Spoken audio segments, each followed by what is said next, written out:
All right, so we have two phenomenal presenters today. We have Sam and Kevin.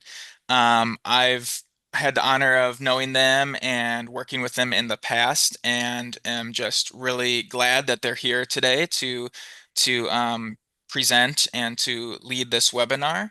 So with that, I will stop sharing my screen, and first I'll have Kevin give a quick introduction.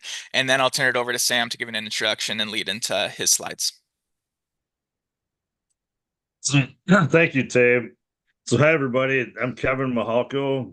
I'm a dairy farmer, been organic, certified since 2011, and we had been transitioning since about 2003, early 2000s. We got interested in it, and I think the biggest thing, like Tay mentioned, is that community out there is so important to, what got me into, learning about organic and getting interested in being an organic farmer. So along the way, there were many pasture walks, many field days, many trips to what used to be the Moses Conference, now Marble Seed. And I've had the pleasure also working as an educator with various nonprofits, Marble Seed also. I'm just really happy to get out there and probably learn as much from everybody as what I can share. So I guess the dairy farm it's in Wisconsin, northwestern Wisconsin, the little town of Gilman. We ship our milk to Organic Valley. We've gone to all grass line. So it's been a long series of challenges. We've gone from field crops, along with our dairy. We've done corn, we've done small grains, done a lot of different cover crops, and I've seen a lot of success with each of those organic practices. So that's uh that's kind of the short introduction, and we're gonna have quite a bit more as we go. Awesome. Thank you, Kevin. Yeah, I'll is now a good time to jump in, Tay? Yep. Okay. Nice to meet you all. I'm gonna share my screen if that's all right. Hopefully this works and you can see what's going on. My name's Sam Oschwald Tilton. I'm not currently farming. I'm a former vegetable farmer. I studied vegetable production at Michigan State University. I've enjoyed traveling all over the world, meeting different farmers and different modes of production. I've sold weeding tools around the Midwest and was able to visit farms for that. I taught horticulture at Lakeshore Technical College. I was the vegetable specialist for UW Extension. I'm currently the training specialist for oats and generally an organic agronomist. So I work for myself under Glacial Drift Enterprises, and I help people with all sorts of things with organic production. So a lot of things with farmers for soil fertility and machinery, planning production, and working with organizations to manage land. And my favorite thing to do that I get to do now is education. So I'm really happy to be here, and thanks to Tay for inviting me, and I'm really happy to get to meet Kevin, and also thanks to all you for kind of tuning in on a Thursday afternoon. Tay, is that okay if I just kind of jump in? Yeah, absolutely. And just a reminder that if anybody has, or sorry, I don't think I've said this yet. If anyone has questions, please put them in the chat and I will be sure to bring them up throughout the presentation. We also have a chance for a Q&A section after each section that we go through here. So thank you. Okay, cool. I always tell my students interrupt anytime with a question because I get sick of hearing my voice. But with kind of so many people virtually, please don't interrupt, but put it in the chat, and Tay will kind of bubble things up, and it'll be a little more engaging that way. And then so I'll start out talking about things to think about for transition to organic. That'll take 20 minutes ish. We'll kind of pause there if there's any other questions or discussion that people want to ask, and then we'll go into talking about kind of the production related things for organic, if that sounds good. Okay, off we go. Oh, sorry, one more thing. You saw the graphic jump up there for the Midwest Mechanical Weed Control Field Day. That's another big thing I organize, and the reason I bring that up is Weed control is generally the number one challenge for people that transition to organic. So if that's something that you want to learn more about, I'll tell you more at the end, but that's a great opportunity. That's in Iowa this year. Okay. Let me just kind of get my view a little bit better. Something like that. Okay. So we're talking about prioritizing equipment purchases. Someday we'll all be millionaires, but until then, when we're transitioning to organic, we gotta make priorities. So that's what we'll be talking about. Okay. Um, I think one of the biggest differences between conventional and organic, in my opinion, is fertility and kind of what we're asking of the soil. So if you look in that upper right-hand corner, I love thinking about things as a spectrum because otherwise I get too black and white. Oh, it's either just this or just that. And so in conventional farming, the model, to simplify it, is that we feed the plant, right? And we'll talk about this a little bit more later when we talk about fertilizer inputs particularly, but our fertilizers are like intravenous drips right to the plant. They're highly available, okay? Whereas in organic, rule of thumb, not always true, but mostly true, we want to feed the soil, okay? So when I think about applied fertility, there's things that we want to apply to improve maybe soil texture. There's things that we want to apply to maybe improve the soil's ability to feed the plant. And then sometimes there are things that we want to apply directly to the plant or to the soil just to feed the plant, say foliar sprays or side dressing, something like that. And so because the fertility sources are different in organic, in terms of equipment, spreading that fertility tends to be different too. So one tool that most organic farms they want is a manure spreader of some kind. And so here you can see an example. This is a side discharge manure spreader. Can you guys see my mouse circling right there? Cool. Okay. And if not, that's fine. So that's just to say this discharges material from the side as opposed to the rear. They're a little more expensive, but that's okay. So a lot of times farmers will find that they want a manure spreader of some sort, whether they're spreading manure or compost. But because the fertilizers in organic are less concentrated than in conventional, we usually have to apply more of them. And so we want the ability to do that. And something like a manure spreader is helpful. The type of materials that people often apply will be maybe a base fertility package. So that's like broad spectrum minerals, maybe lime for pH, something like that. Compost and manure, again, for kind of longer release fertilizer over the season. And then things like chicken pellets or custom blended fertilizer just before planting, and then sometimes side dressing. And we'll talk more about those materials in the second part. Other pieces of machinery that people find helpful, there's a wide spectrum of organic farming, from small scale intensive vegetables to broad acre corn and beans. And so it's really helpful to have machinery that fits your scale. That's one thing when I'm working with a farmer, I want to think about where do you want to be in 5 or 10 years, right? Because we don't want to buy machinery that works for you this year, and now next year you need all new machinery, right? You want to have some idea of where you want to go. And that might change, but having that idea lets you kind of design that system. So whereas this is a manure spreader that would be better for kind of broad acre field farming, here's a compost or manure spreader for a BCS tractor that works really well with the narrower beds used by a lot of vegetable growers. Here's another example. This is called a cone spreader.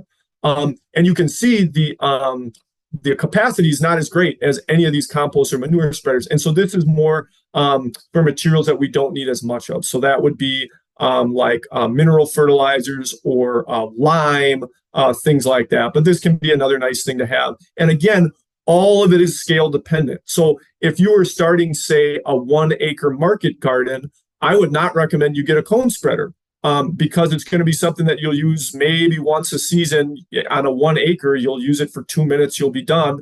And so really these machines want to match the scale that either you're currently growing at or you think that you will be growing at.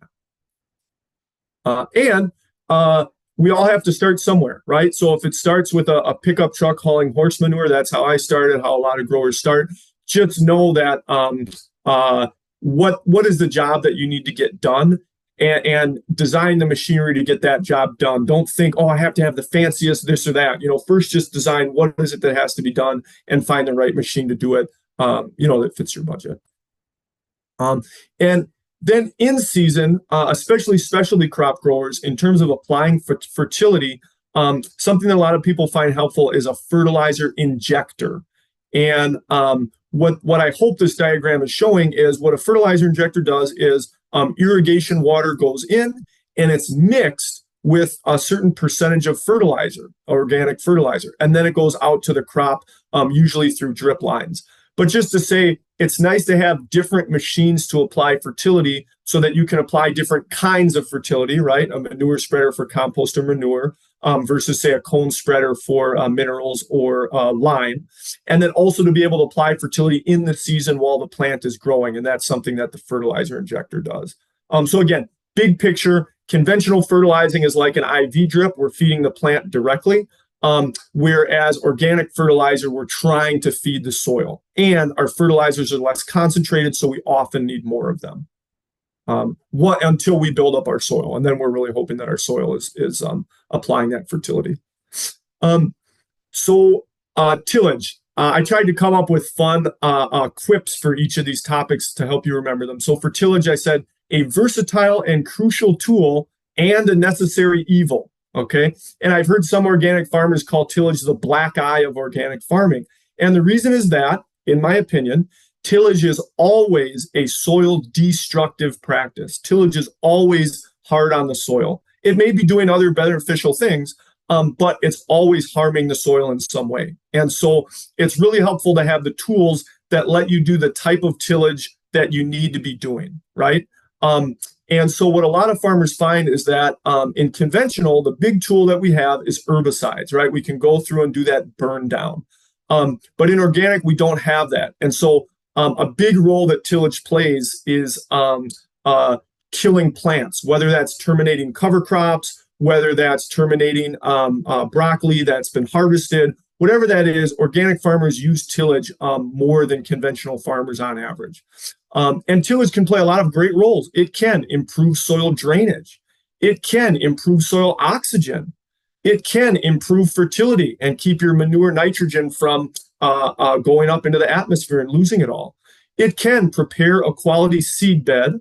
Tillage can kill weeds directly and indirectly, and it can also help terminate and manage cover crops. So tillage plays a lot of roles in organic farming. And again, I tried to think of it kind of as a spectrum. So on the one end, we have what we think of as primary tillage, very rough, where the job is maybe to kill a sod.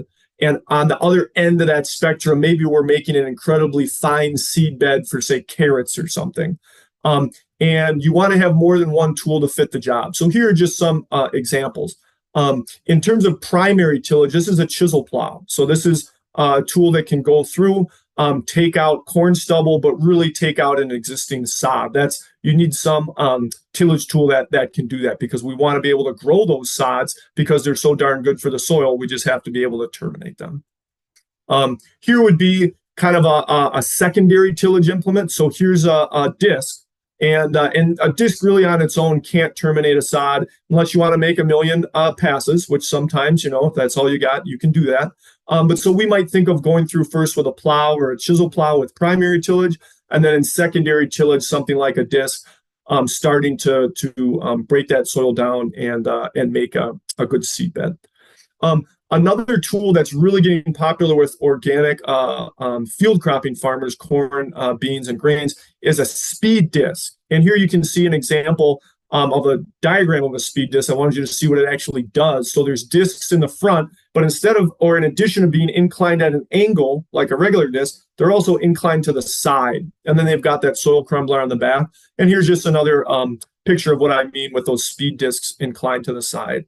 The reason I mentioned the speed disc is not that you have to buy one, and indeed they're very expensive, and kind of knock-on effect, they need a higher horsepower tractor, so they can be, a huge pain in the butt. But one thing we'll talk about is that because tillage is so important in organic farming, and because organic farmers tend to need to run over all of their acres in the spring at least once, often more than once, the ability to cover ground fast is very important. And especially with climate change, where we'll have more intense periods of drought or more intense periods of rain, those small windows where the soil is perfect to work, we really have to be able to hit those windows. And so a speed disc is just an example of a tool that's able to be run very quickly and also very shallowly. And so let's say 8 inches deep, your soil's too wet to work, but say the top 3-4 inches are dried out. If you have a tillage tool like a speed disc, not only can you go through the soil quickly, but you can also work shallowly. And so it really gives you that flexibility. And so in talking to a lot of growers who transition, one thing that they often say is, well, here's kind of a joke for you. Ready? Organic farmers don't want to be low on iron. But the joke is iron like machinery, yeah? Because when you transition, you need to be able to do all that tillage. You need to be able to do tillage for all these different reasons listed on that slide: soil drainage, oxygen, etc. And you need to be able to hit those windows. And so I've talked to a lot of farmers that when they transition, they buy more machinery, and then it might mean that they buy a bigger tractor, all those kind of connected things. But just to say that because there's no herbicide really in organic, tillage tools become a lot more important. Now, what I showed you so far is kind of more for broadacre farming, but for specialty crop growers, for vegetable growers, tillage is even more important, because for our tiny seeds like carrots, we need an even better seed bed than for things like corn and beans. So here's a rototiller. There are so many limitations to a rototiller. It's kind of like putting your soil in a blender, and it can also make a hard pan at the bottom of those tines. But we all have to start somewhere. So on the one hand, I'm trying to give you a wide example of the type of tools that as people transition, they find useful. But I also want you to know there's many farmers, including myself, that when they start, they only have a rototiller. So just to say, it's nice to have an idea of where you want to get, where you want to be, what tools are going to be helpful. But you got to start somewhere with some budget. And if it ends up just being a 4 or 5 foot rototiller, you can run your farm on that for a few years before you start to see huge soil health problems. So rototiller can be a good help for a lot of specialty crop growers. And then, like I'm saying, tillage is always a soil destructive practice, at least in my opinion. So there's different machines for vegetable growing where we can try and be a bit lighter with the impact of our tillage. So this is a spader, and this can change. This can go from a sod into a seed bed in one pass if things are working well, and it's a little gentler on the soil. So instead of blending up the soil into tiny, tiny particles, it keeps some of that aggregation. Okay, a spader. Here's a power harrow. And this is another example of a tool that is a little more gentle on the soil. And so whereas a rototiller has tines that are turning into the soil, the power harrow has tines that are turning within the soil. And so they're not inverting it as much. And they're also not making that plow pan, that tiller plan where the tines hit. So just to say, just like anything, you can really kind of dial in your tillage machinery to do the jobs that you need it to do. And again, hopefully on the left side of that slide, you'll see it's not just, I need a rototiller, I need a plow. I really encourage people to think about, if you're tilling, ask yourself, what's my goal in this pass? Is it to incorporate manure? Okay, great. But then you probably don't need to plow, 1 foot deep. Is it to kill thistles or quackgrass? Well, then you probably do need a deeper working depth. So really ask yourself with each pass, because it is soil destructive, what's your goal? And what's kind of the least harsh tillage pass that you can do there. Now, one thing that's not tillage, but still on the spectrum, in my opinion, is tarping. It's not really practical for people on a bigger scale, say corn and beans. But for specialty crop growers, tarping can be fantastic and avoids many of the pitfalls of tillage while still achieving that kill that we need, whether from herbicides, plowing, or tarping. So tarping can be a great way to kind of hold land in stasis so it doesn't grow weeds, and also to terminate cover crops. So just to mention that can be important. Okay, so I tried to go in some type of order here. So now we're moving on to planting. And my tagline here is accurate planting is weed control. Okay. Conventional farmers with the tool of herbicides, I'm going to be a little mean here, but just know I have a good heart, okay? The tool of herbicides allows farmers to be a little bit sloppy, okay? And what I mean is, if you're planting and, let's say you're supposed to be on 30-inch rows for corn, and one of your planter units is 32, 33, 34 inches wide, and you're a little off. You're not coming through with a precision cultivator when you're conventional. You're spraying herbicides and it's going to be okay. So just to say, precision in planting is not as important in conventional, but when people transition to organic, precision in planting is very important because you can only be as precise in your cultivating as you are in your planting. And so you really want those planting units to be dead on. So here's my joke here with the tattoo, which you can see is perfectly balanced, right? On either side, there's not one that's a little more off than another. And so I really encourage farmers when they're going organic, go through your planter units and measure each one on the toolbar that they're at your exact row spacing, and pop that measuring tape down on the bottom on the shoe where the seeds are falling out and see where those are. Had something gotten bent when you hit a rock, whatever that is. But as precise as you are planting, that's the level of precision you're able to get cultivating. So again, that's something that I think farmers tend to want to improve from conventional to organic. And then you're thinking about the number of rows on your planter because they need to match your cultivator. So for example, if you have a 6-row planter and a 6-row cultivator, Mr. Carrot says, way to go, you're set up to cultivate well. But if you have an 8-row planter and a 6-row cultivator, that's not going to work. You're going to have 2 rows on the outside that you're going to have to make a separate pass, but they're not going to overlap on the same initial planter pass. Yeah. And so they'll never match up perfectly.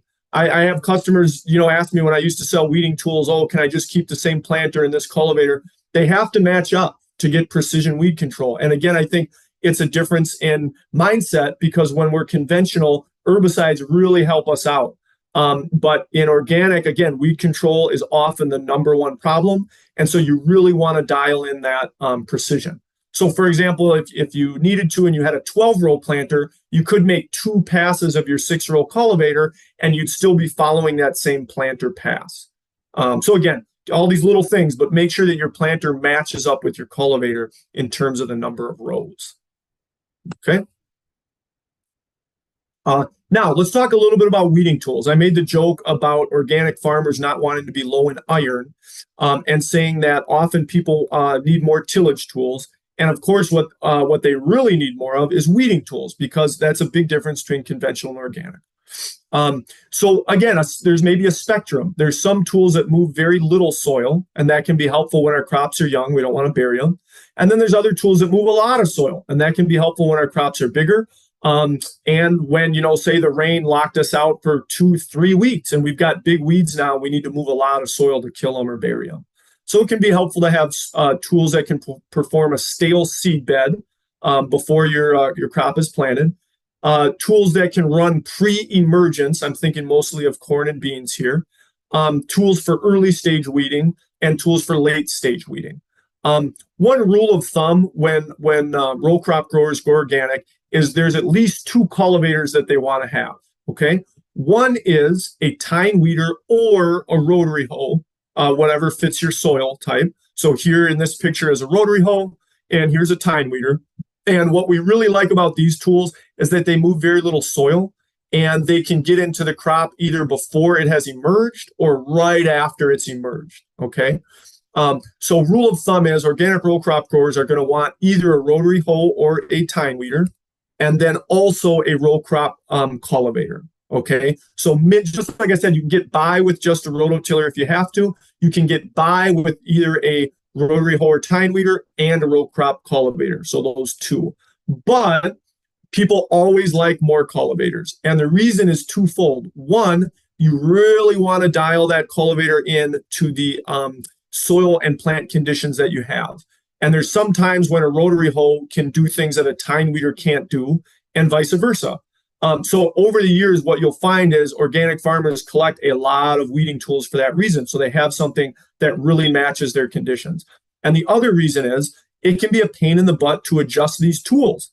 I used to do it for a living. I have fun doing it. But when you've got, say, 6, 8, 10, 12 rows that you need to adjust, it can be really handy to have 2 different cultivators. And even if they're the exact same model, maybe one is set really tight to the row to move very little soil, and the other is set further away from the road to hill a lot of soil for later on. And you can kind of grab and go one or the other and not have to go through with a wrench and change everything, a week later when the soil conditions changed. And here's a video. I hope you can see it. This is a weeding tool I used to sell, but this is in Michigan, and it's running through green beans. And let me pause it if we get to a good spot right here. Okay. Oh, darn it. Well, anyway, I'll pause it here. What you can see is this is a camera-controlled cultivator. Okay. These are nice toys, nice tools. Do you need to spend $20,000 on a camera-controlled hitch or $50,000 for the hitch and a brand new cultivator? No, you do not. But it allows you to do better work and quicker work when we're talking about hitting those weather windows. So here you can see this machine has 2 cameras, 1, 2. It has a sliding hitch. So this hitch is attached to the tractor, and it can hook up to different implements. So they can hook it to this cultivator. They could hook it to a different one. They could hook it to a planter so that it keeps in line exactly where it is. And as this cultivator runs through the field, the camera is tracking the row, and the hitch is sliding the cultivator to the left and the right, keeping it centered right on the row. And so the farmer is able to cover more ground. Would this make sense for a farmer on 10 acres? Many times no, although depending on the value of your crop, I've talked to a 10-acre farmer that this made sense on. But the more acres that you need to cover, the quicker these machines kind of pay for themselves. So just to show you kind of the wide range of options. So we were talking about corn and bean weeding machines. And let's talk a little bit about specialty crops. We still want tools to do the same thing, which is be able to do a stale seedbed, pre-emergence, early stage weeding, and later stage weeding. So here's a hand tine weeder that a vegetable grower might use. Here are cutaway discs and finger weeders on a wheel hoe, okay, and moving up in scale. Here are finger weeders on a walk-behind tractor. I just love these walk-behind tractors for their ratio of how cheap they are to how much work they can do. It's much better than having to buy a $10,000 tractor. You can get one of these used for $300 or brand new for maybe $3,000. So a lot of options there. Don't think you have to do what everyone else is doing. And here's a basket weeder. So just to say, when it comes to specialty crops, because of how tender and slow growing they are, weed control is even more difficult than organic corn and soy. And so there are so many weeding tools for vegetables. But again, it's really helpful to have an idea of where you want to get to and to have some mentorship, whether that's a consultant like me, whether it's a farmer, like Tay was saying, a wonderful mentorship program they have. It's really helpful before you spend $1,000 or $5,000 on one of these machines.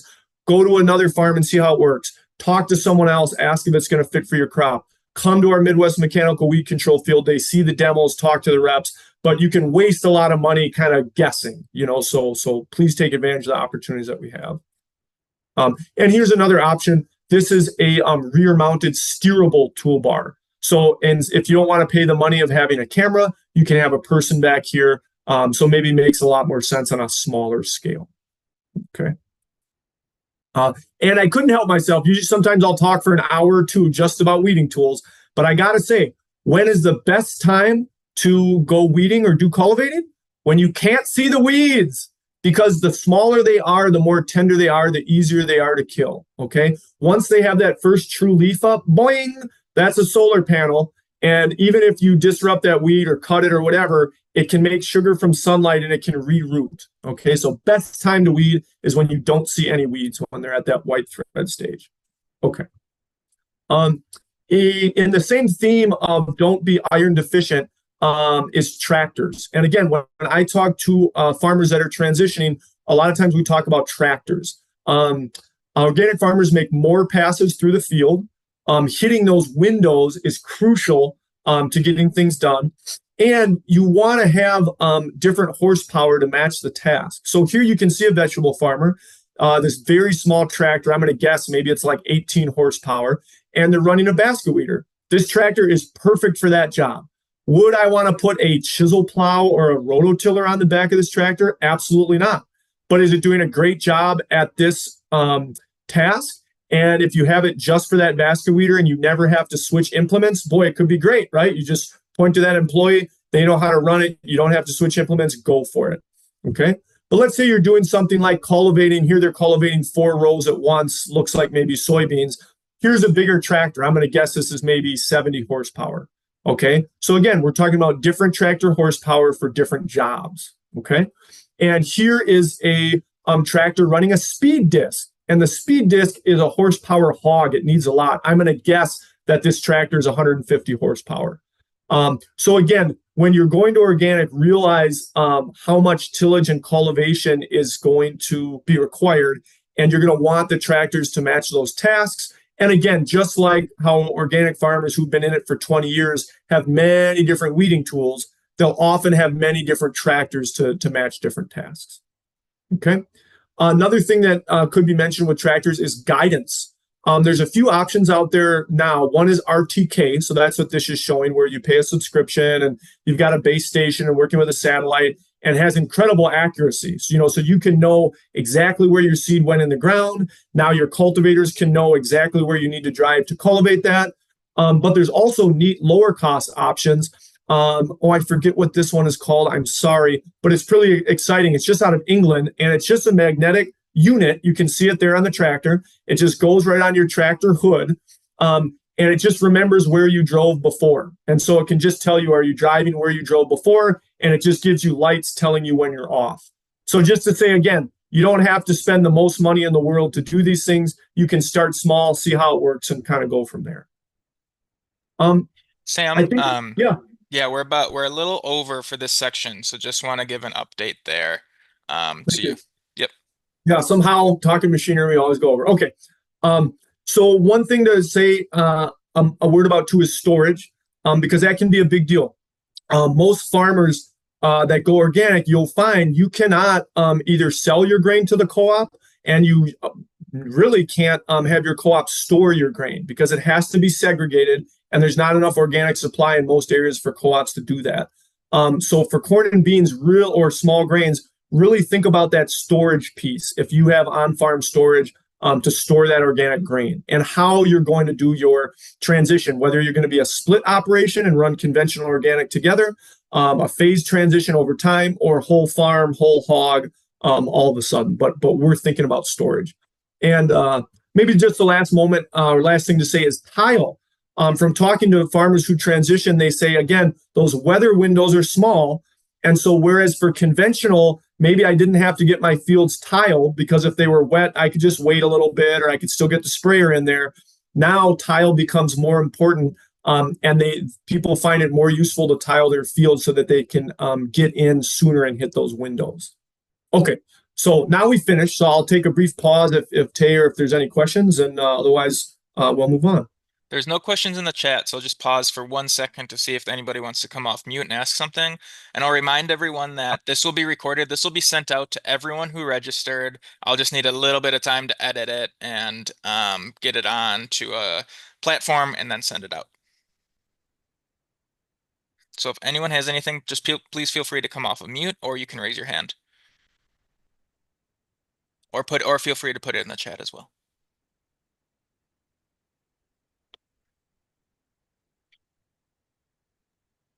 All right, hearing nothing. Did Ethan have a hand up? Oh. There's a thumbs up. Thumbs up. Okay.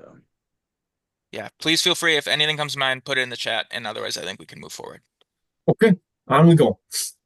So another section here is rotations, cover crops, and input considerations for specialty crops. Okay, good. I can be done talking about row crops because I'd rather be talking about vegetables, but don't tell anyone.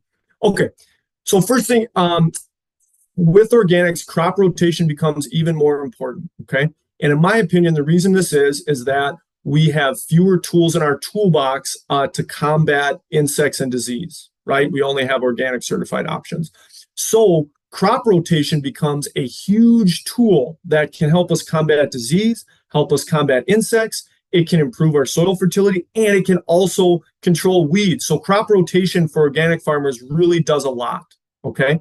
So I wanted to look over just briefly a few rotations to just kind of see what's going on. So here's from a wonderful book on crop rotation put out by, I don't know, Sayre a few years ago. You guys can look it up. I'm sure it's on a book list somewhere.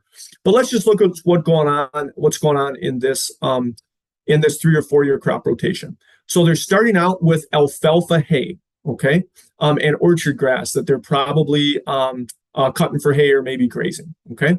Then they're plowing down and having a fallow period. Now I'm just kind of thinking off the top of my head what this farmer's thinking. A fallow period is where the soil is bare for a period of time. Now, is that bad for soil health? Yes. But can that be fantastic for controlling weeds? Yes. So again, tillage, a necessary evil. Okay. Then this farmer is planting crimson clover and vetch, both of which are legumes.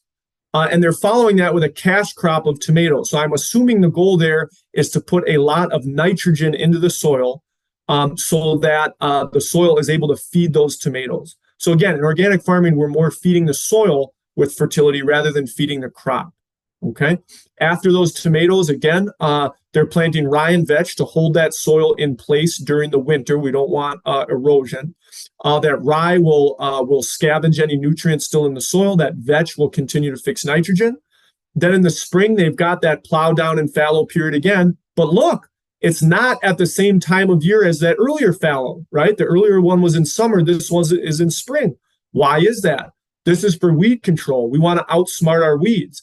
If you do the same tillage events at the same time every year, you're selecting for weeds that thrive in that regime. But if you are varying all the time, then the weeds can't get a foothold, and ones that germinate at that same time, you'll kill when you till the next year. So they've got that fallow period again. I'm thinking for weed management, and then they come with brassicas.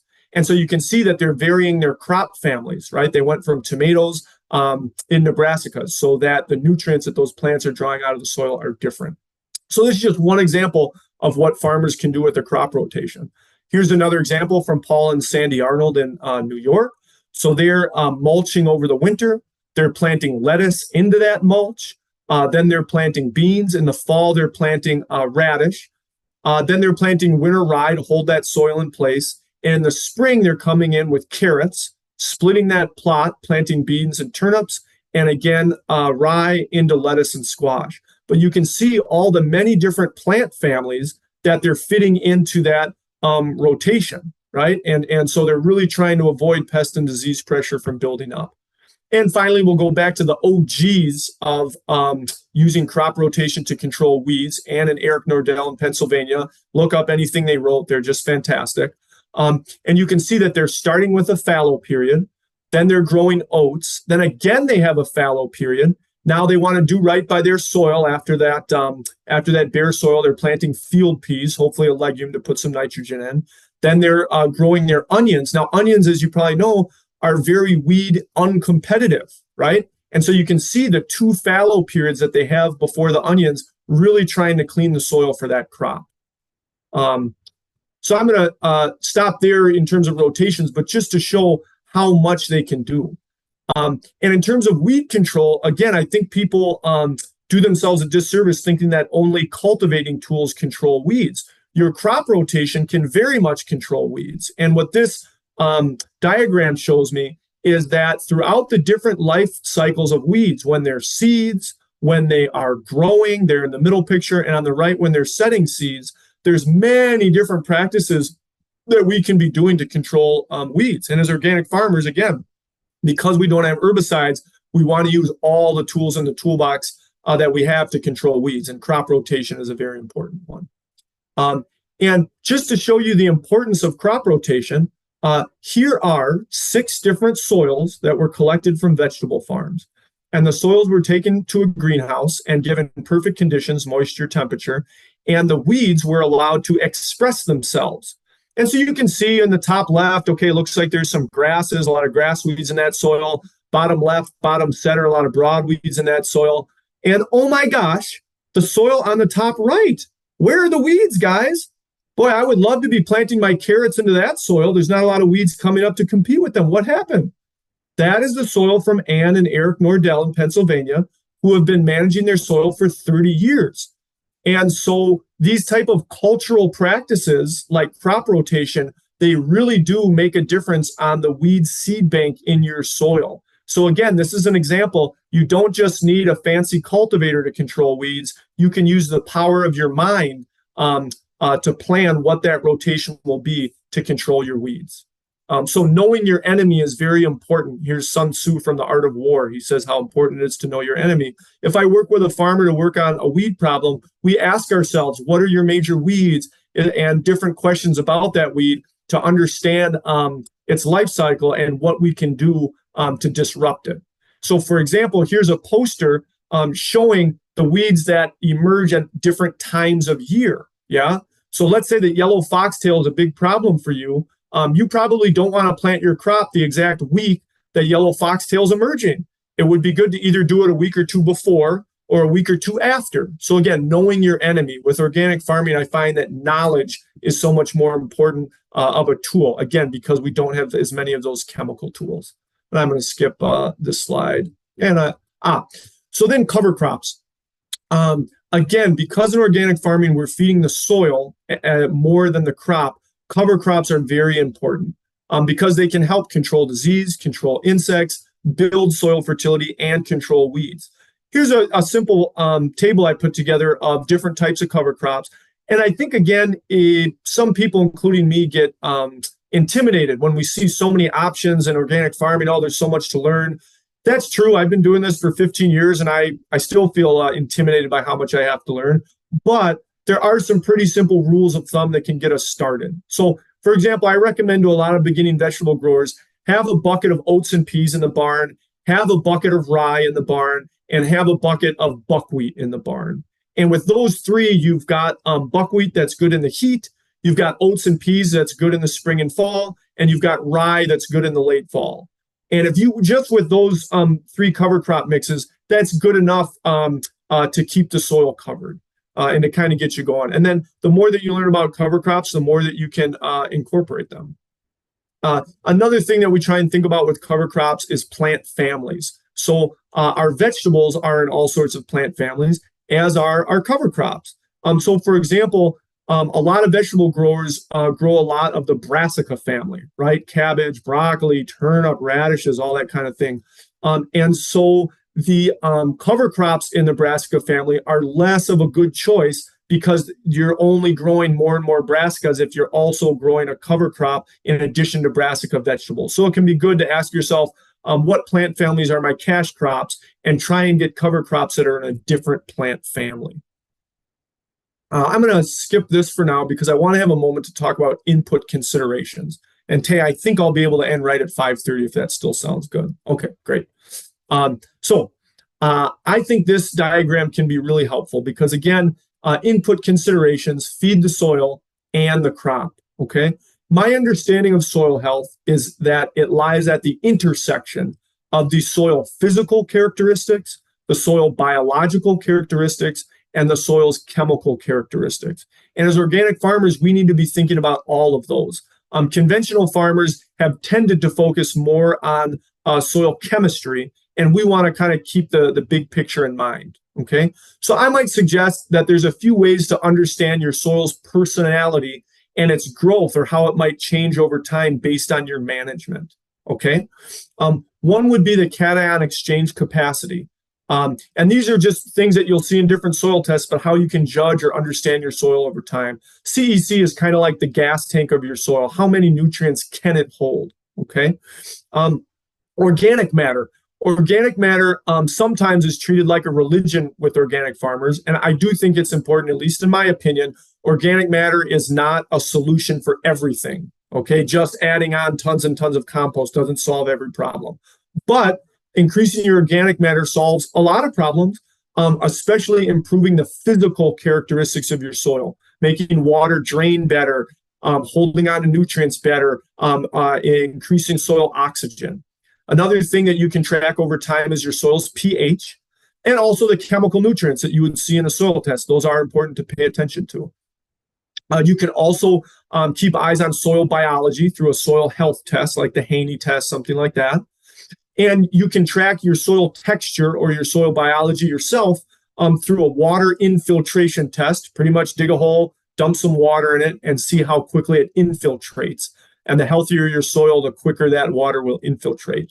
and also an aggregate stability test, which is take some of your soil out, put it in a container, and pour water over it and see how well it holds together. And the more microbial life, the better it'll hold together. At the end of the day, though, your real metric that you're learning from is plant health, hands down. So, are you getting good yields? Do your plants resist disease and insects? Do they have good flavor? Do they store for a good amount of time? And ways to measure that is through bricks, the plant sap, but mostly through observation.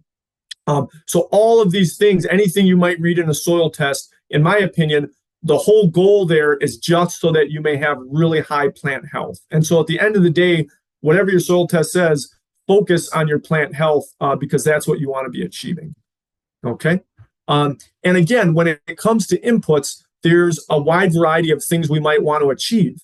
So we might want to increase the base fertility.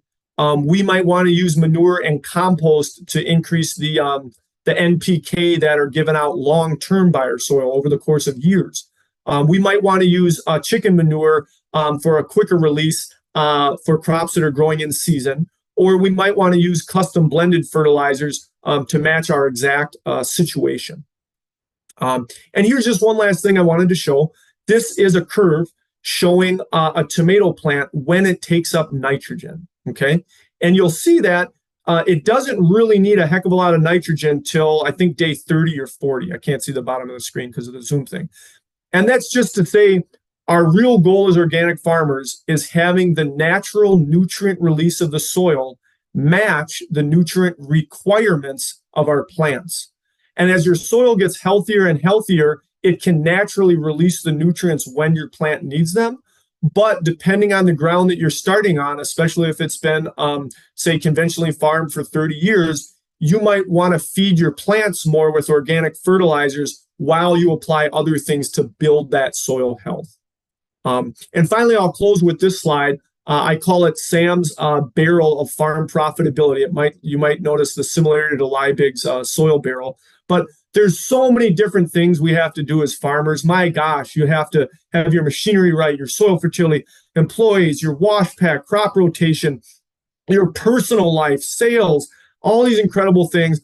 And I think, at least for me, it's really important to realize all of the things that we're asked to do as farmers and just realize on a lot of things, it just has to be good enough. It doesn't have to be perfect. You don't have to do it like how the book says it is or the expert says. If you can just do it good enough and keep from losing profits, you're doing all right. So hopefully I've given you some new ideas, but please don't feel, intimidated about everything, about anything. You'll just do the best you can and kind of address problems as they arise. So I'm happy to talk more. Here's my information. And again, I'll put in the plug if you do want to learn more about weed management in terms of organics. Our field day this year is August 20th at Iowa State University in Ames, Iowa. And we'd be happy to have you out. So I think I better pause there, Tay. 5:30 on the dot, Sam. Very well done. Nothing else in the chat, so I want to just again pause a second for any questions, and I'll also give a plug for that Midwest Mechanical Weed Control Field Day. It's fantastic. It's if you thought Sam did a great job presenting online, just wait till you see him in person. So just want to give a shout out for that. Any Thank you. questions?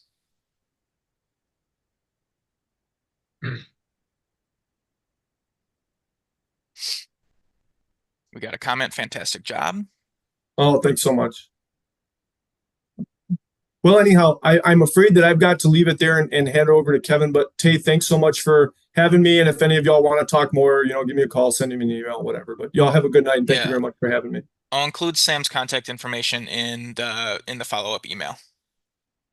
Thank you, Sam. All right, let me bring up.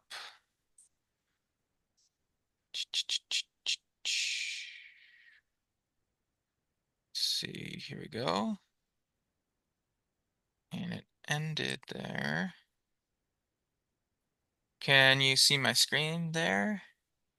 Yes. Okay.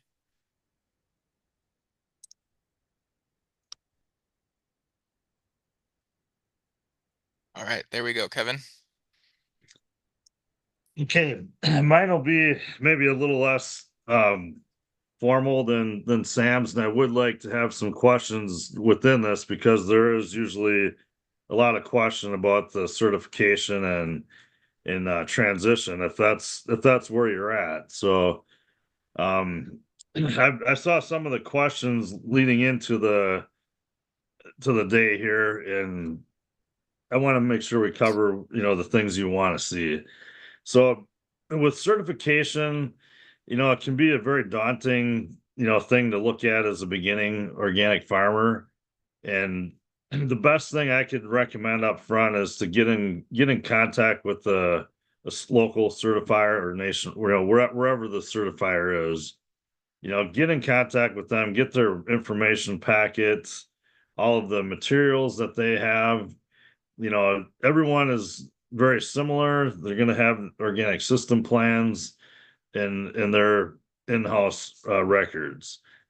So it's very important that we have structure with that and it's organized and it's easy for the farmer to use. Let's go to the next slide. Oh, so the basic line requirements is if you are selling less than $5,000 of organic crop, you're you're required to be or to use organic practices, but you don't necessarily have to be certified. But get beyond that, to get into a larger scale, you're definitely going to be required to be certified, and you're going to go through all the legal practices of producing organically, and you'll have a yearly inspection to go along with that to ensure that you are certified organic. Next. So when I talk about an organic system plan on my farm, it's a dairy farm, we are doing a dual system. We have crops and livestock.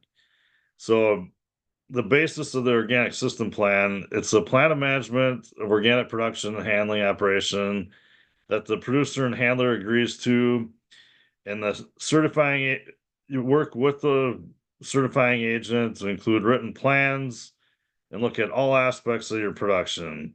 So if I'm looking at livestock, there's about a 99 page checks list of everything we do, everything from cattle inventory, ear tag records, um, feeding records, health records, all of that you want to have included in there.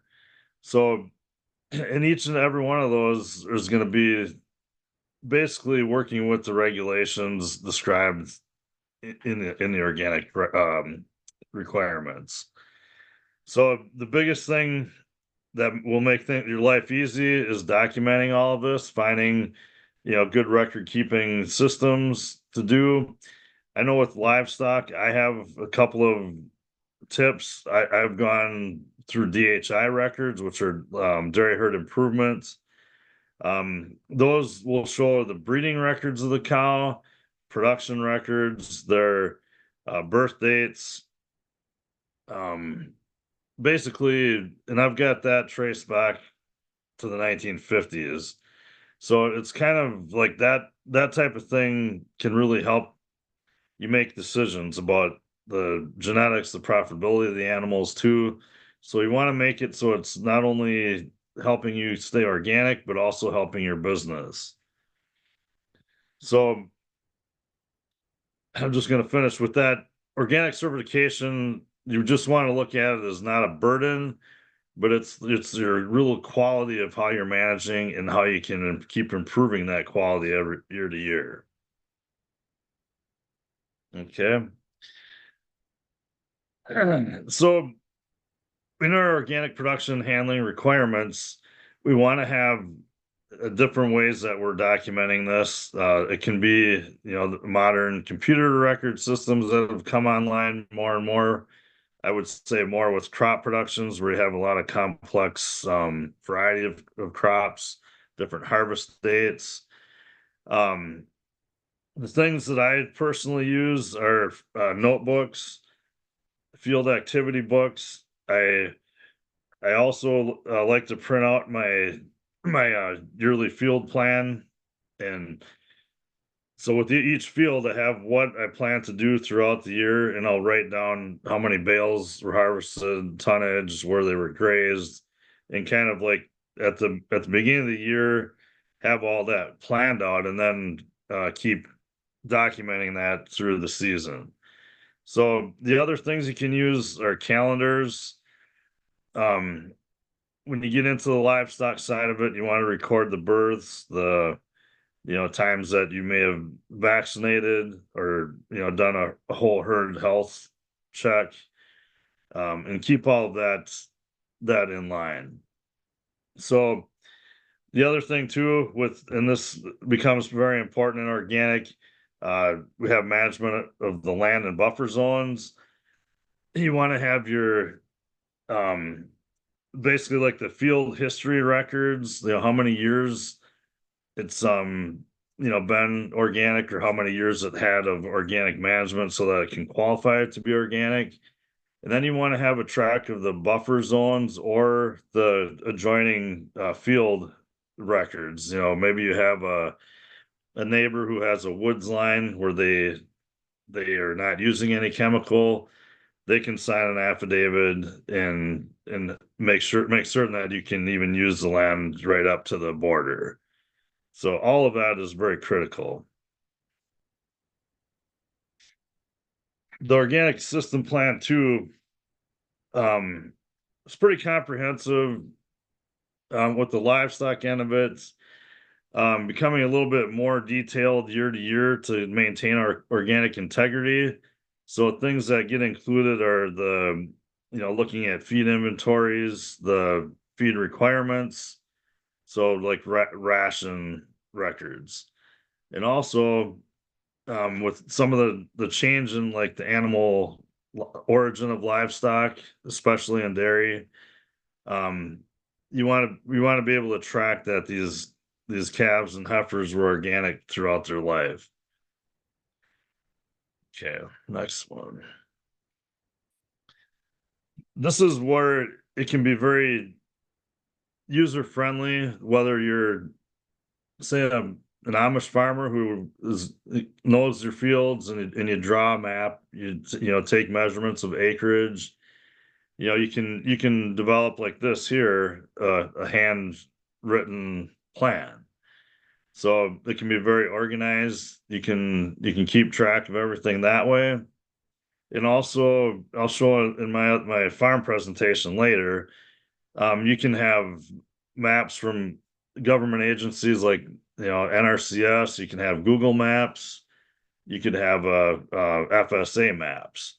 So that gets a little more detailed. I think it's easier to work with, and it is really helpful then if you do something like a grazing plan, which I deal with in the livestock side. So you can know exactly your acreages, line up where your fence lines are, your water lines, wind breaks, all of those things that are going to be helpful to your organic management. Okay. So the record keeping, this is, the most daunting part of it, I think, to a lot of especially beginning farmers, and it's getting, the requirements are getting stricter all the time. So we want to look at it in a positive way, and know that this is for our benefit. So when we have a track of yields on the fields, and we track, like in my instance, like the number of bales coming off, that can the inspector will have a general idea of how much yield an organic farmer can expect, and and they're cross-referencing your numbers, versus what are realistic. So that's like verifying your integrity, and it's also a track of your management.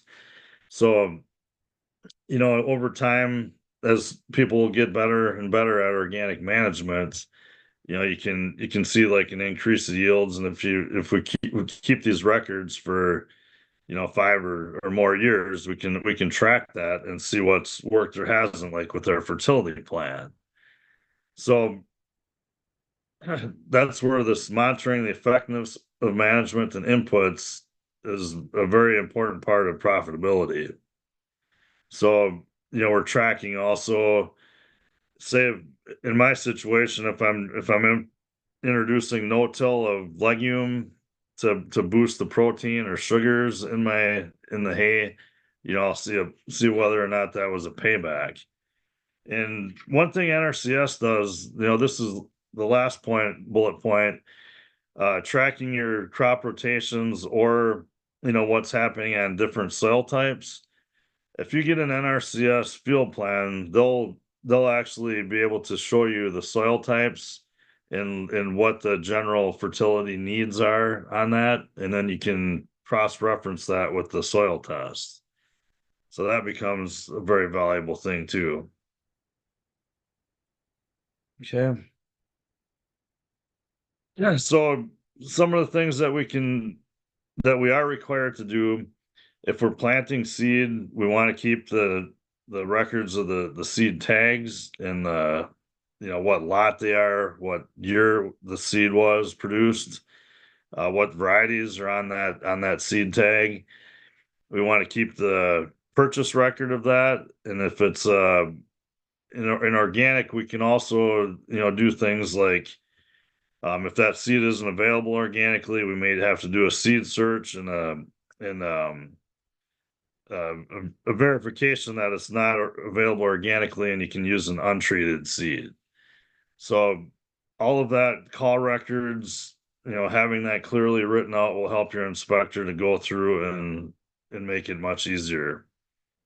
So, and then the activity logs, like I mentioned, we come up with that current year field plan, and we have each of our fields. We have personally 24 different fields. We have every activity that we plan to do, how much manure we put on, what inputs, what's growing there, and we verify if we did some tillage, if we did any planting, and we're not personally doing cultivation now, but we're doing the harvest records.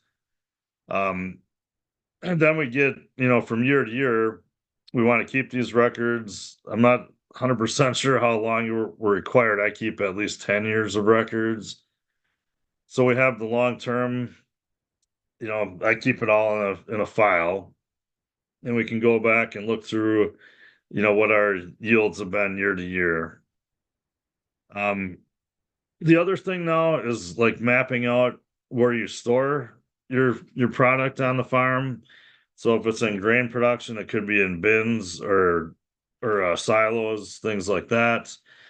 Also on the dairy, we have hay mows, and we do a lot of hay that's wrapped or stacked and out in the field.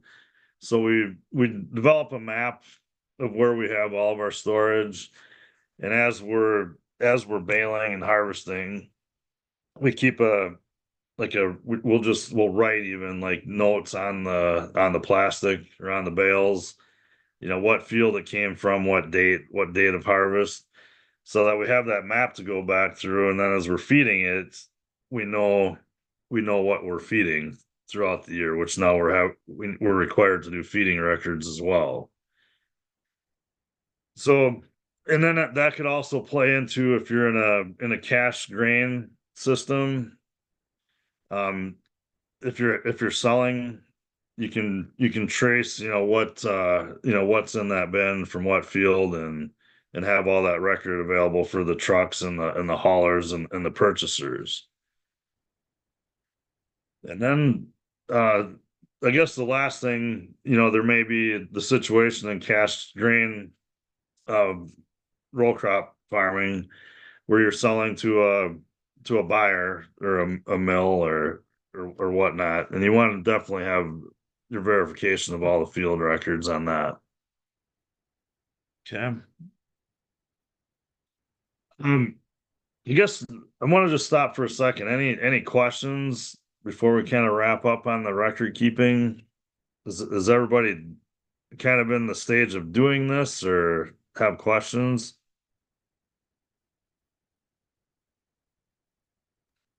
Okay. Um, I'm going to get into just another review on livestock records. So we want to have any receipts of purchased livestock, when they were born. You want to have that also for your homegrown herd. Um, the individual animal health records. So we look at health events. It could be where they, as a calf, were they dehorned or disbutted? Did they have, something like in their milk, like an organic approved medicinal product? It could be electrolytes or anti-scours type thing.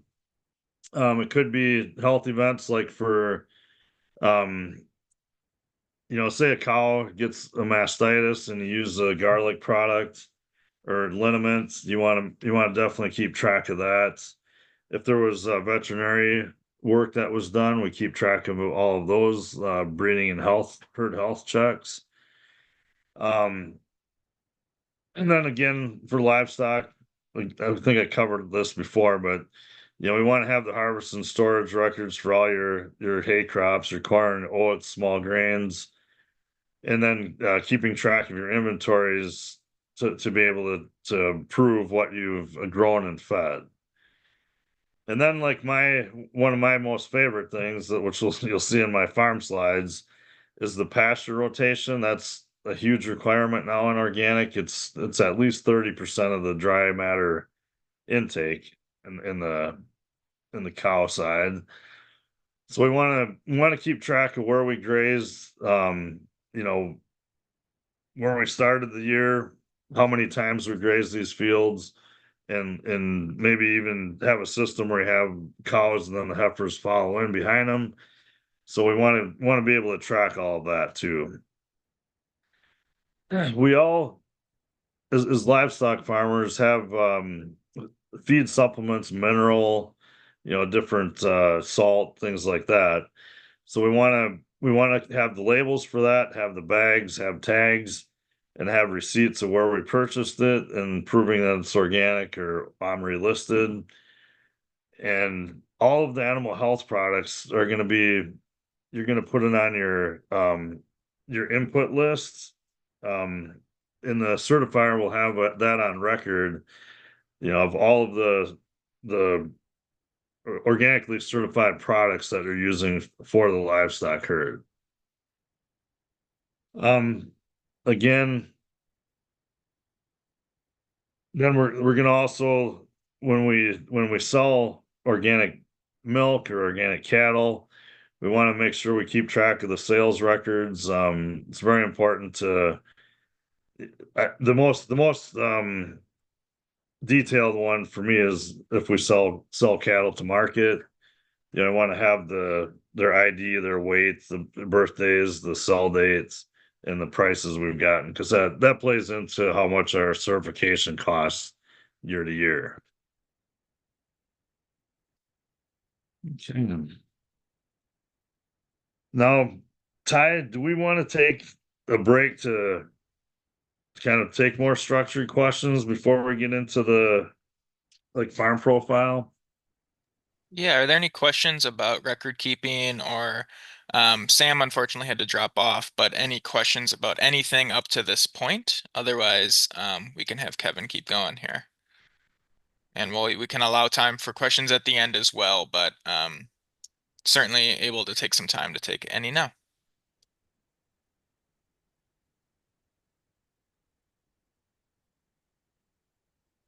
Right, not seeing anything in the chat Okay.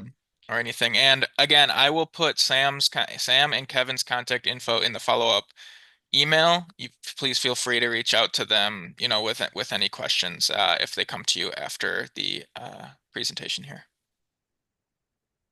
All right. Well, I kind of want to get into this with Sam's enthusiasm for, encouraging to come out to field days. So, what I want to highlight too is I've worked with Marble Seed for years, even back into the Moses days. So the value of coming to the different events, the field events, the conference, it's just been it's just a huge like part of my learning experience and getting connected with the people that helped make organic, much more fun and easy. and kind of overcame the barriers to what, the challenge that it is to do all that paperwork and prep. So in the transition, that was definitely huge. Um, so I'm basically I work on about three different levels. I'm on the farm most of the time. That's about 95% of my time now. We are shipping milk with Organic Valley. We've been very active members there, and I encourage you to get involved with them, with a co-op or a buyer that's very active and proactive with building the organic community. I've also worked with a couple of nonprofits, for quite a long time. The one I've been with the longest is River Country RC&D in Wisconsin. So that is a local grazing network, and we do pasture walks throughout the year. And we do a spring and a fall, like local farm conference. And then I've been a long time member and at one time president of Grassworks, which is the Wisconsin state's grazing organization. So I really encourage you to look at the Marble Seed events list, the Grassworks list, and come out and take in these events on the farm, because that's by far the best place to meet people that are, probably, you're going to have an instant connection. And I've never been involved with a group of farmers like grazing and organic where, we really want to help see our neighbors succeed with this and have, many more neighbors doing this type of farming.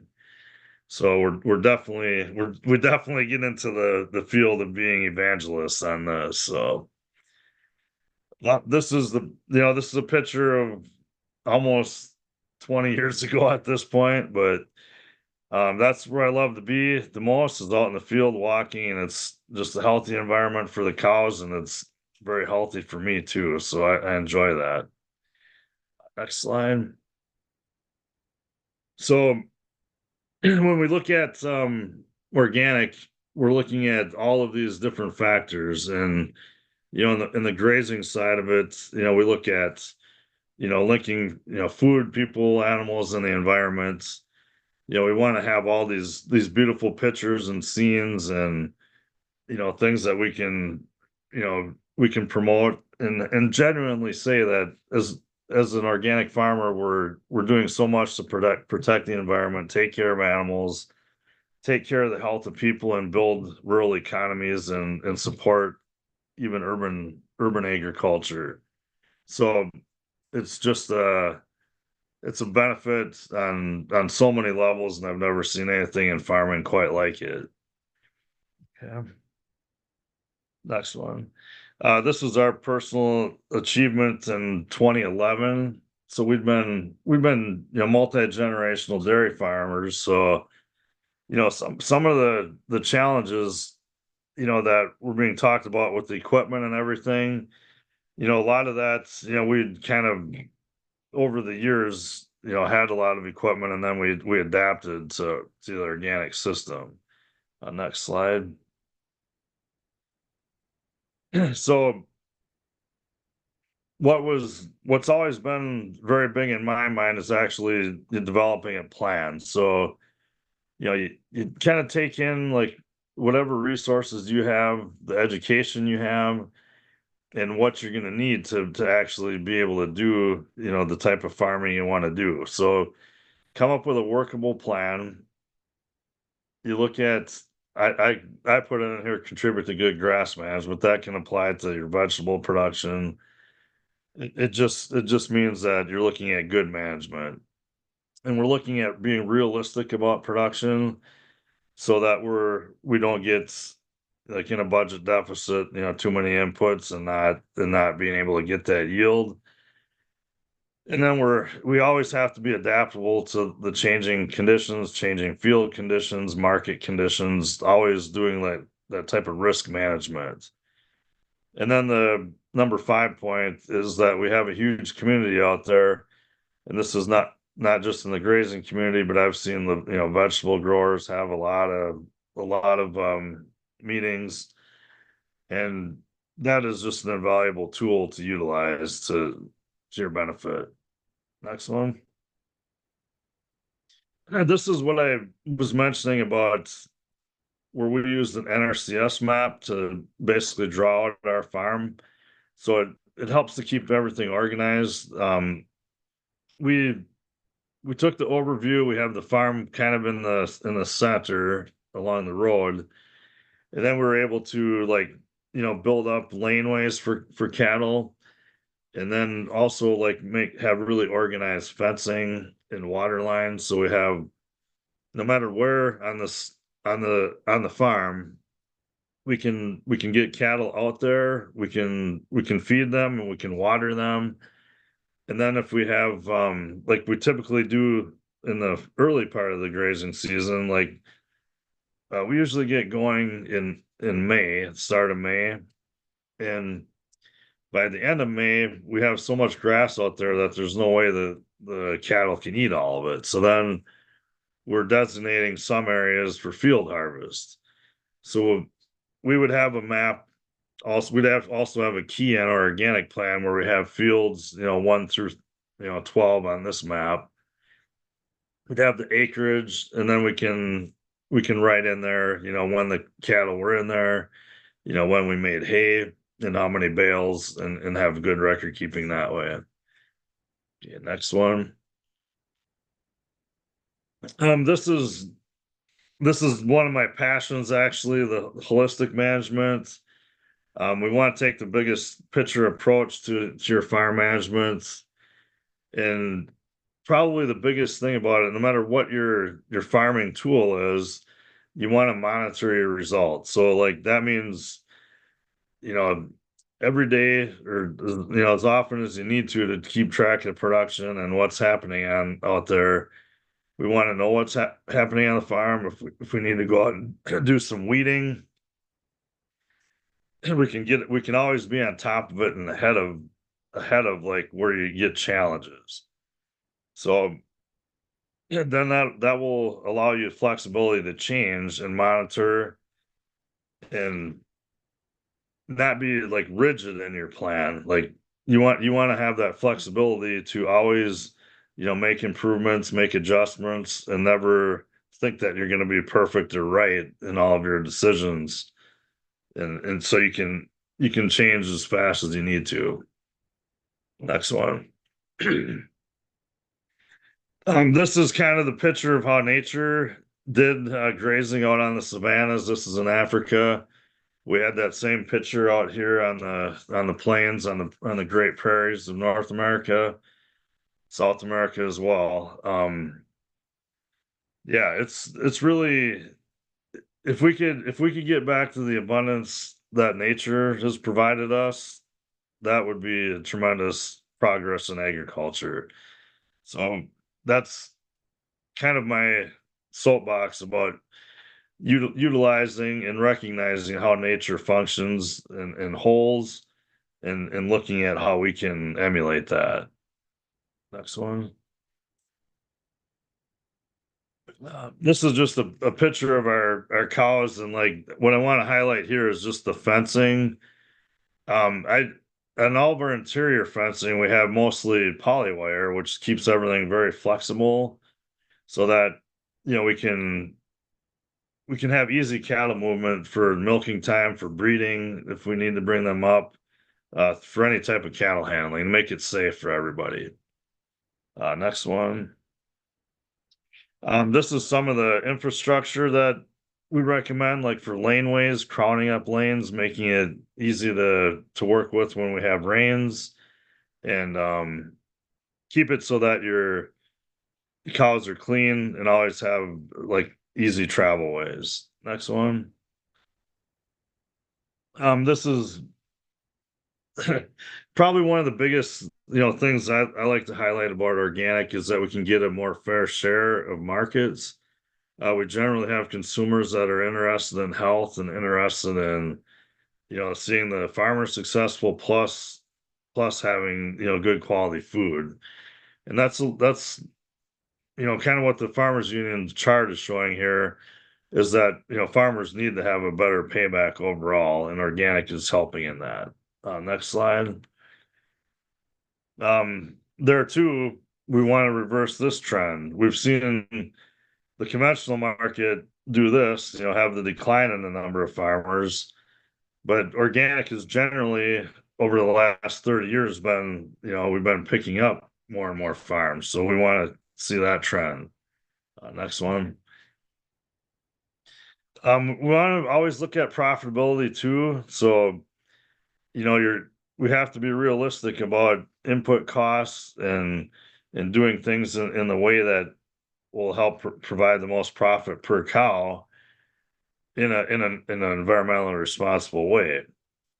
So there's several ways you can do that. You can either increase production and you're kind of always chasing like a tight margin, or we can find this healthier balance where we reduce the cost of production, do things in a more natural way with soil health and diversity, biodiversity out there and grazing, less concrete, less overhead, less mechanized machines that rust, rot, depreciate, and put it back into the natural biological organic system that's reproducing and always growing in a biological sense.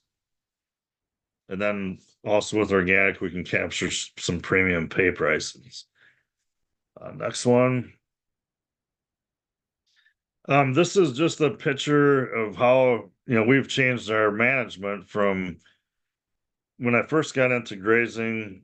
The concept was that you wanted to graze it very often. Like you'd let it go from like 2 inches up to about 8 inches, and then, kind of get back in there and keep grazing it when it's at that like kind of really, really young stage. Well, we've learned over time that it's best to be at a much a more mature stage of plant growth. You still want to have high sugar content, high mineral content, but with this much larger biodiversity of clovers, different grasses, like more and being at that kind of ideal stage, we can maintain, good cow health and then reduce the need for grain and maybe even eliminate the need for grain. So it's just looking at the ways we can be the most efficient. And I think, one thing that shows is that there are some, times of the year where we're going to go to seed even with pasture. And that's the type of thing where you can grow your own and have clover seed and grass seed, that you're basically feeding back into your seed bank. So kind of like, what was mentioned with the weed seed bank in the pasture side, we're actually trying to build this incredible seed bank. So if you get a wet period and a cow makes a hoof mark, we have instantly like seedlings that are right there, within days. So that keeps us productive. Next one. Just another nonprofit partner. We can go beyond that. Next one.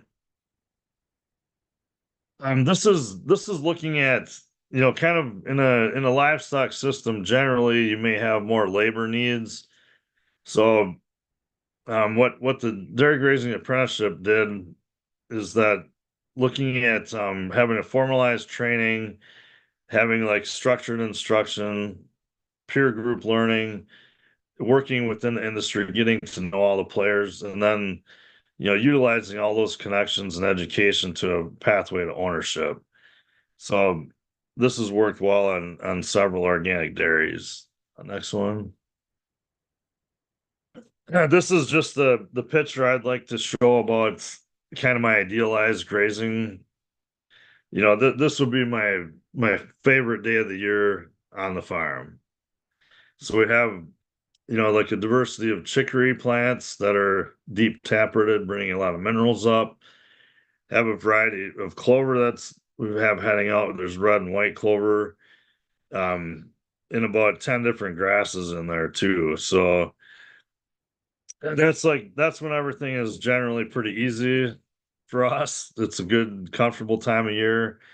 They have good biodiversity out there, and the cows are really happy. So that's that's how I would like it to be every single day of the year. But we're in Wisconsin, so okay. Next one.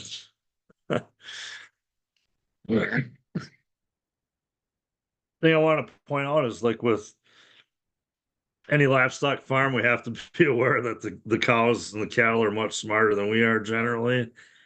So you got to keep an eye on them. They're always going to challenge you and come up with like creative ways to keep you from getting to a meeting or family events or whatever. But you got to forgive them because they want to have their freedom too. Okay, next slide. There is another section of organic, which is the grass fed. So we have our organic certification, and also we have organic grass fed certification. So with that one, we're feeding no grain to any of the animals from the calf on. So the pasture is a high priority. Have to get the maximum amount of dry matter intake off of pasture that we possibly can. Um, have to look at the animal health. Like we don't want them to lose body condition or have a rough coat. We want to make sure that we have a veterinarian that's working with us. That's kind of oversees what we're doing from time to time. And we have to have it so the cows and calves are healthy. The calves are getting the milk from the cows. And then again, like in organics, we have no antibiotics, no growth hormones, no GMOs. And there's a separate inspection then that is done for that grass fed certificate. Next one. This is where we get into like the storage and hay, just to give you an idea of what we actually do. So we do chopped hay, we do big square bales, we do small bales, we do round bales, and like so where that's getting wrapped in plastic, we'll like mark out what field that came from. And another consideration, just looking at it too, is like we want to be responsible about the plastic, try to recycle it, and you know, or even use it for covers and different things. Next slide. We can also push and extend our grazing seasons out quite a ways. Um, so this is a picture of like we call stockpiling in the fall. So we have a fair amount of grass that we have ahead of them. Hopefully that can go even till mid-December if the conditions are warm enough. So we can have an event where, say in October, we have a snow, but the grass is pretty resilient and can bounce back, and they can extend out that season. Next one. And we have a lot of different measures of financial performance with dairy, especially. A lot of the work was done by Tom Kriegel down at the UW Madison. I'm not going to get into all this nitty gritty on this. We only have so much time, but you know, over the years, we've been able to show that organic dairy farming can be very profitable and pay the bills, which is a huge accomplishment. Next one, and that's this is a showing a chart of Organic Valley. This is up until like the late teens, and now it's finally starting to come back up again. So, like in general, the organic markets have been on a much better trend line of profitability of higher pay price than what conventional markets are. So it's kind of up to us as organic farmers to be able to cover those costs in between, and it's not going to sugarcoat anything. It can be a challenge because we do have a lot of expenses we have to be um, taken care of, and it just seems like the more we can depend on biology, the higher the profit margin we can have. Next one. This is just looking at, the food quality aspect of it. We want to always be producing that high quality and keep that in the top of our minds. Next one. Some of I'm pretty sure that a lot of you know, like the health benefits of grass fed and organic products. Much better omega-3 contents, much better for brain development, for preventing heart and like even like brain development, cellular anti-inflammation, all the highlights that we're finding in research. Next ones. And this is just not to be too promotional, but we have all these different grass-fed brands. There's many. It's Organic Valley. There's Maple Hill. Horizon has a grass-fed brand also. Next one. So when I look at on the farm, we do soil testing, and we're very keyed in on how do we actually build soil, how do we make it more fertile over the years. And like in our system, we're doing this with especially with the animals and also with plant roots. So yes, we're building organic matter, and we're actually over time in a good or healthy organic system, we're building soil. Next one. This is like the absolute polar opposite of what organic is. We don't want to have the type of tillage that releases that beast. We want to do responsible tillage, have good covers, good cover crops, always have that soil armor and keep it covered as much of the year as possible, like doing the fall cover crops after a corn harvest. It's going to prevent a lot of disasters. Next one. And when we look at, the chemical, this is showing the dead zone in the Gulf of, I'm going to say the Gulf of Mexico, and emphasize that Mexico. This is, what we've contributed to really, a massive problem in a lot of the coastal waters. And that really should be, there should be a lot more regulation preventing that. But I would say the much healthier way to do that is to learn how to farm responsibly. And, why would any farmer want to see all that nutrient just leach off the farm and disappear? You're not utilizing it, you're not getting a benefit from it. Keep it on your farm. Next one. This is showing like the actual soil erosion coming downriver. So, we're seeing a lot more intense hydrological events, heavy rains, and a lot of flooding. No secret that that's going to make its way right down to the creeks and rivers and right down the Mississippi into the Gulf. So, with good covers, we can prevent that. Next one. Yeah, this was a pasture walk we did on our farm this is almost 10 years ago now. But we took different soil samples and had them on screens here. And we kind of looked at, different years, how many years of different like one was hay, one was had been pasture for about 25 years. And then we looked at like this was actually a neighbor's field that we were able to get a soil sample from of the whole Roundup program for about 20 years. Next slide. So during the field day, we had one of these rain events. So it rained almost 2 inches in about 40 minutes. So we had been way out in the field and kind of as soon as we saw this storm clouds roll in, we headed back and we got to the roof kind of just in time. But next slide. This showed like the screens in the soil, like I don't know if you can kind of zoom in on that at all or just look at it closely. You can see the dark, rich soil aggregation and structure with the glomalin, having that effect of being the glue of soil particles in organic management.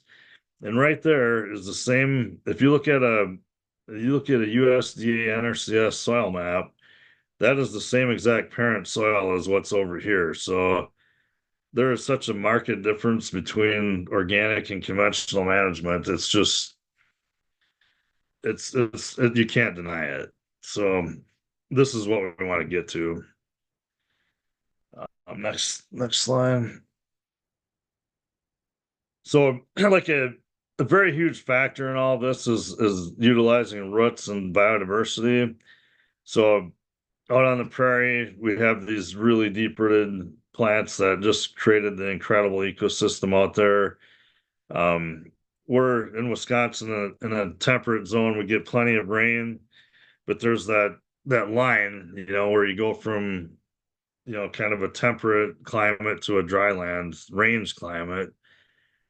And the prairie ecosystem that has all that plant diversity and root depth, that's the reason it was so productive for, millennia. So as far back as you want to go, there have been grazing animals that have been building that deep rich soil and in plant communities and the pollinators and all the other life out there.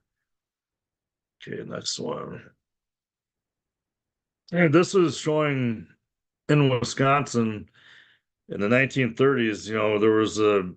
There's definitely areas of Wisconsin that were more prairie dominant, but also had, forested hills and things. But generally, we had a cutover of Wisconsin and went to a lot of tillage. And these are some NRCS photos of in the Kickapoo watershed where you just had this incredible runoff. You had gully erosion, and then you had all that sediment from the hillsides that washed down into the creeks. And you're getting floodplains buried in 12 to 15 feet of soil, your richest soil that we had. We cannot be doing that type of system. And that's why in organic, we're talking about responsible tillage, utilizing those roots and covers to prevent all of this. Next one. We had a grazing research trial out on our farm with UW-Madison for a number of years. And just looking at, different sections where did different fertility inputs and different planting. I would say long term, the long and the short of it is like if we have plant diversity and have a high legume content, maybe 30% feeding back nitrogen to the grass, from atmospheric nitrogen, we can get a pretty closed loop, sustainable organic system.